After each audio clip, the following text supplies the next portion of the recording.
where they're going to be for the title shot, and it's very easily to get let down. Obviously, I mean, I dealt with it. I've been dealing with it, you know. And so for me, also, it kind of like takes you out of the moment.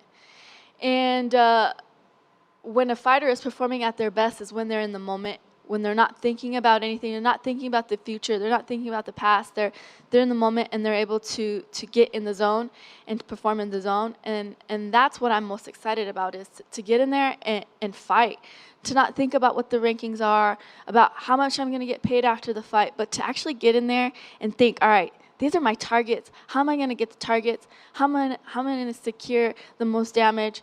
How am I going to perform the way I do at the gym right here, right now? Michelle, thanks for taking the time. You touched on it briefly, but is it good to kind of downshift from a 25-minute fight to like, okay, this is 3 minutes, 3 rounds of time. It's a little better than 15 compared to 25, and all the exposure that goes when you put that poster. I love 25-minute fights. I mean, the more the merrier. I feel like I'm a warrior in that sense. Like I'm a gladiator in that sense. Like if there were no time limits, I tell people this all the time. Like when I fought Joanna, I felt like if there were no time limits, I would have beat her. You know what I mean? Because I know that I can wear people down. I know that I can keep coming. I know that I can take a beating and keep coming.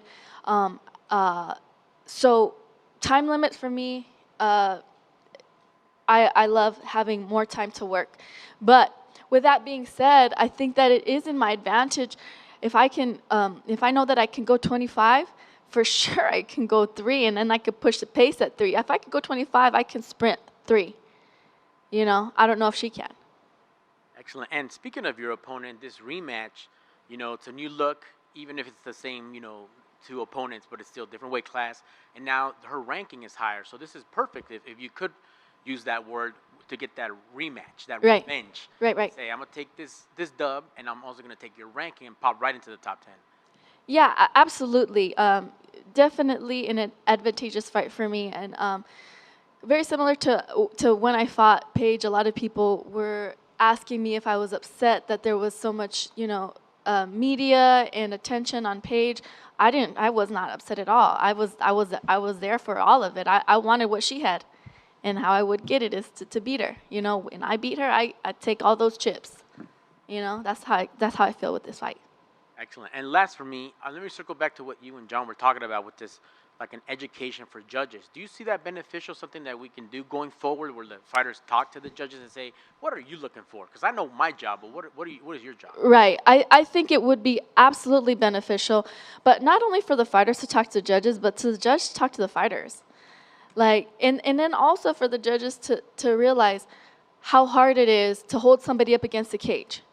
How hard it is to, or you know, how much a leg kick sucks. You know, like they put so much emphasis on like face shots or whatever, and some people, it's just the way they wear their hair, it looks like a worse shot than it is. By just the way that their footwork is, it looks worse than it is. I remember watching a fight with Aldo one time, and my husband and I were complimenting how well he was rolling with the punches.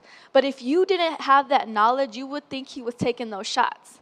You know, so I think all of those things need to come into play as a judge when they're watching these things. Yeah, man, it's it's a wild world out there right now, and something definitely needs to be put into place. I know that Invicta does like the round by round, and that makes sense to me. The fighter doesn't necessarily need to know, but it would be nice for the coaches to know, all right, you're up that round. And then, you know, if a coach knows you're up that round and they thought they won, then they're like, all right, well, I guess they don't like wrestling. Maybe we should switch it up to stand-up. Maybe we should make some noise. Maybe we should go to that corner, you know? So, I mean, at the end of the day, it is strategy, you know?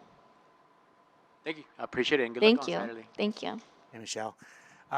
Say you were given the matchmaker hat. Who do you think should fight for the strawweight title next? Is it Yan Xiaonan or Tatiana Suarez? I think those two ladies should fight for the belt. Or they should fight to see who is the contender for the belt. I think that would be a great matchup. Awesome. Thank you. Thanks, guys.